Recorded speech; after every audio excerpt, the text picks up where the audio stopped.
Professor Pasha से शुरू करती हूँ कि प्रोफेसर पाशा, ये जो खबरें आ रही हैं कि ईरान की स्लीपर सेल्स अमेरिका में एक्टिवेट हो सकती हैं, ये कितना बड़ा खतरा है डोनाल्ड ट्रंप के लिए?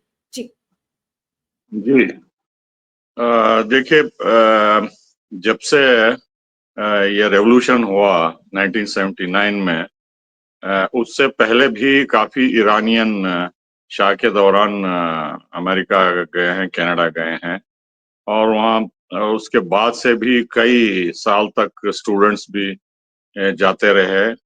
और मैं तकरीबन 40-45 स्टेट्स के दौरे में गया हूँ अमेरिका में, तो मैं सभी जगह ईरानियन को पाया मैं।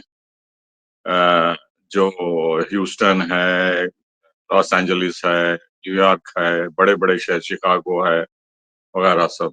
तो ईरानियन की तादाद कई लाख है अमेरिका में। और कितने ये इस्लामिक रिपब्लिक के समर्थन हैं, और कितने मैं ईरान के इंटेलिजेंस एजेंसीज के साथ राब्ता रखते हैं, और कितने जो है उनको मदद कर सकते हैं ईरान को किसी भी हालत में।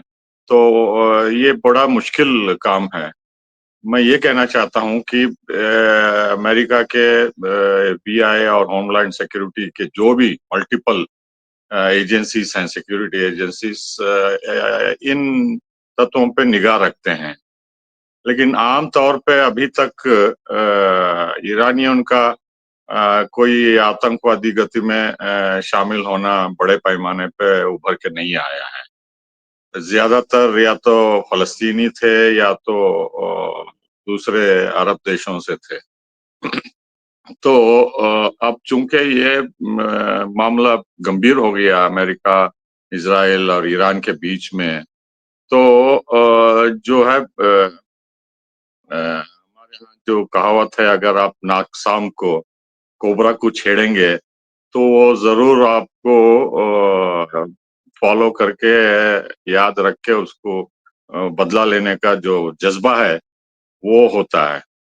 यही अमेरिका ने जो है अमेरिका ईरान पे बमबारी करके, और अगर इजराइल बमबारी करता तो वो अलग बात थी, लेकिन अमेरिका का शामिल होना इजराइल के बिहाफ में, ये मेरे ख्याल से बहुत पेचीदा मामला हो गया है।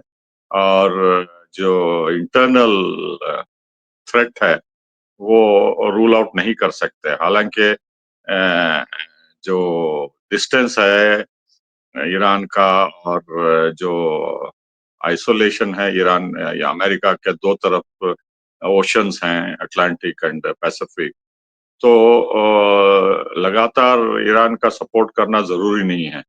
वहाँ इक्का दुक्का छोटा इंसिडेंट भी अगर होते हैं वायलेंस, और सबसे बड़ी बात यह है कि अमेरिका में जो है हर एक जो नागरिक है या उसके पास लाइसेंस है, वो बहुत आसानी से हथियार खरीद सकता है। मतलब ग्रोसरी स्टोर्स जो वॉलमार्ट है, तो ग्रोसरी स्टोर में भी जो कि आप सब्जी फल खरीद के आप लाइसेंस बताइए, आपको कोई भी हथियार दे देंगे, वो खरीद सकते हैं। तो हथियार का वहाँ खरीदना जो है बहुत ही आसान है।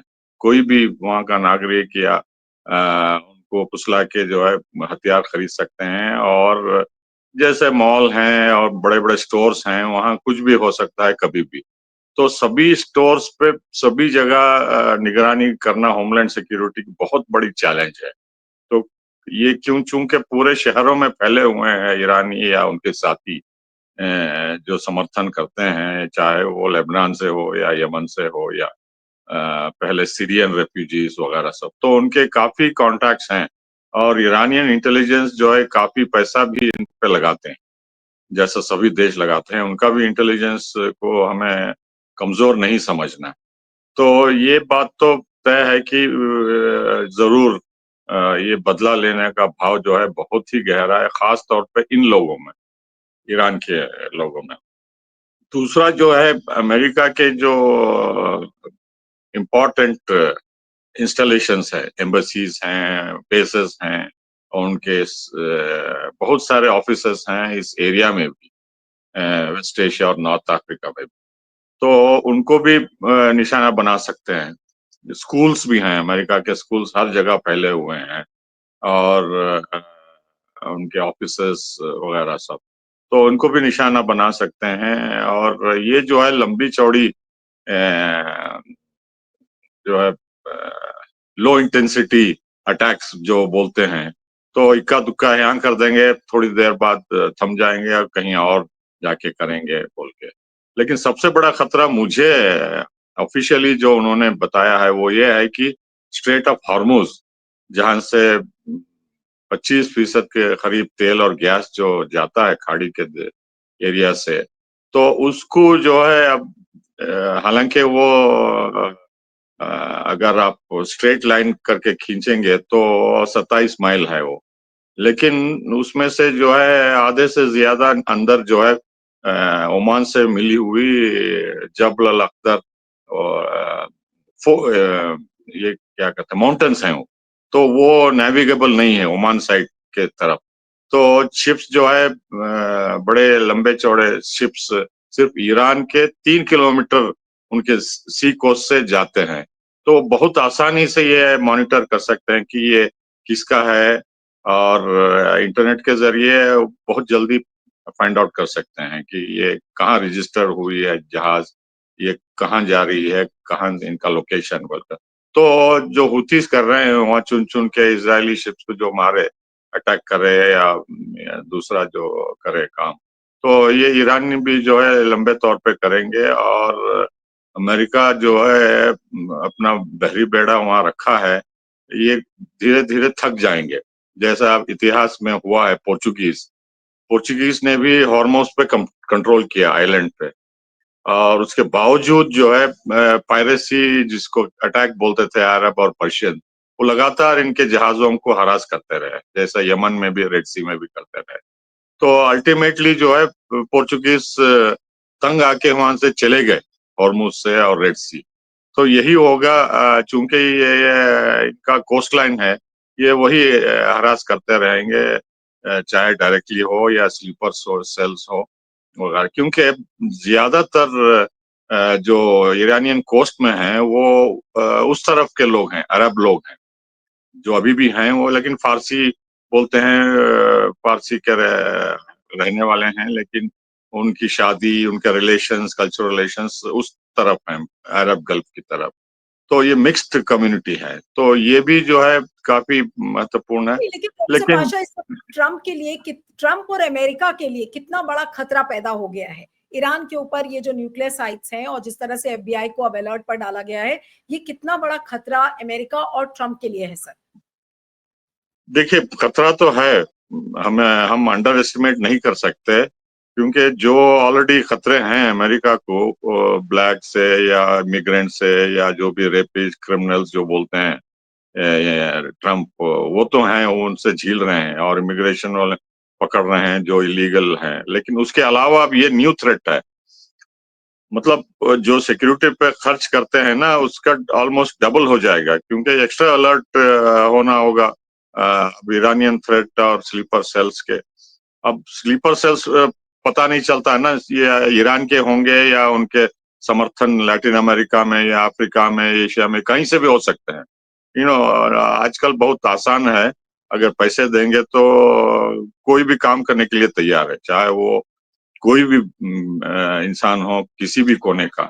तो स्लीपर सेल्स को पूरी तरह निगरानी करना बहुत मुश्किल है, और जांच पड़ताल के बावजूद भी जो है वहाँ, जैसा कि मैंने कहा, हथियार मिलना बहुत आसान है। सबसे बड़ा खतरा यही है, प्रोलिफरेशन ऑफ वेपन्स जो है वहाँ, उससे जो है कहीं भी कभी भी मॉल में हो या मार्केट में हो या हाईवे में हो या जो लोग पार्क में वॉकिंग को जाते हैं, कहीं भी कुछ भी धमाका या फायरिंग हो सकती है।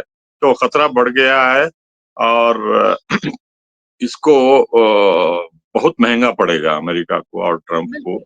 अब इस और समय इससे जो खतरा उनकी जान को भी खतरा भी बढ़ सकता है, क्योंकि वो फिरते रहते हैं पूरे अमेरिका में, तो उनको पर्सनली खतरा भी पहले, क्योंकि एफबीआई वाले बताए कि इलेक्शन कैंपेन में 2 बार हमला हुआ था, बिल्कुल और बिल्कुल। ये अमेरिका के हमले के बाद और भी बढ़ गया है। तो उन्होंने एग्जीक्यूटिव ऑर्डर भी साइन किया कि अगर मेरे पे हमला होता है तो ईरान जिम्मेदार है बोल के। ये बहुत ही अनप्रेसिडेंटेड है। कोई भी अमेरिकन प्रेसिडेंट इस एग्जीक्यूटिव को ऑर्डर साइन करना और ये एडवांस में कहना कि अगर मेरे पे हमला होता है वो तो सिर्फ ईरान ही हो सकता है बोल के पहले ही प्री डिटरमाइंड कर लिया है। तो अंदाजा लगा सकते हैं कि कितना हमला खतरनाक है उनके ऊपर अब अगर जो होता है तो। अमेरिकन टेलीविजन नेटवर्क्स हैं, सब पर यही हेडलाइन जा रही है और मैं उसको थोड़ा सा पढ़कर बता दूं कि Trump administration boosts monitoring of possible Iran backed cells in US as Trump weighs strike. Source based है लेकिन इसमें डिटेल्स जो आ रही है सीबीएस न्यूज पर, as president Trump is contemplating potential US strikes on Iranian nuclear facilities, law enforcement officials have stepped up surveillance of Iran-backed operatives in the United States, multiple sources have told CBS News. FBI Director Kash Patel has increased efforts to monitor possible domestic sleeper cells linked to Hezbollah, a US designated foreign terrorist organization backed by Iran, since Israel's Operation Rising Lion offensive began earlier this month. Both the White House and FBI have declined to comment, यानी कि white house और FBI दोनों ने कोई भी comment करने से मना कर दिया है, लेकिन सीबीएस न्यूज पर ये खबरें आ रही हैं। सिद्धार्थ, मैं अब आपके पास आती हूँ, इसको कितना गंभीरता से लेंगे ट्रंप और क्या कर सकते हैं? क्या सर मुड़ाते ओले पड़े जो बोला जाता है, या ट्रंप ने आ बैल मुझे मार वाली स्थिति एक तरीके से डोनाल्ड ट्रंप ने अपने लिए खड़ी कर ली है? जी